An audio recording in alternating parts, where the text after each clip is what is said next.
And ఈ రోజు tip కనుక మీకు నచ్చినట్టయితే like share and subscribe to my channel. నేను మీకు విహారీ. Thank you. వీడు ఫ్రేమ్ లో కనిపించేంత ఇన్నోసెంట్ ఏం కాదు. పోన్ చూడాలేమో. బిర్యానీ బిర్యానీ వేడి వేడి biryani sir. Biryani biryani biryani.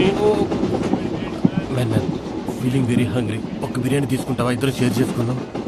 Mister Daniels, chapter 2 budget eating.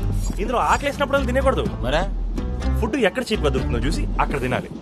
So 10 స్టేషన్ల తర్వాత తుని అని ఒక స్టేషన్ వస్తుంది. అక్కడ 25 రూపాయలకి టేస్టీ పెసరట్టు దొరుకుతుంది. ఇద్దరు అక్కడే డిన్నర్ చేస్తాం. 10 స్టేషన్ల తర్వాత తింటే దాన్ని డిన్నర్ అంటారు, బ్రేక్ఫాస్ట్ అంటారు. చెప్పేది వినండి సార్. కుదరదు. ప్లీజ్ సార్, మీ టికెట్ అర్థం చేసుకోండి సార్. ఏదో ఒకటి తీసుకో, మేము ఆకలేస్తుంది. తొందరలో ఎక్కేసాం సార్. 1 సెకండ్. అంత మాట అనకండి సార్. ఎక్కడికి ప్లీజ్ మేడం? సార్, మీకు దండం పెడతాను సార్. ఇది ఒక్కసారి ఏంటి ఏం ప్రాబ్లం? వెనక్కి ప్రాబ్లమ్స్ పెట్టుకుని మనకెందుకు మ్యామ్? మీరు ఆగండి మిస్టర్ డానియల్స్. ప్రాబ్లం ఏంటండి?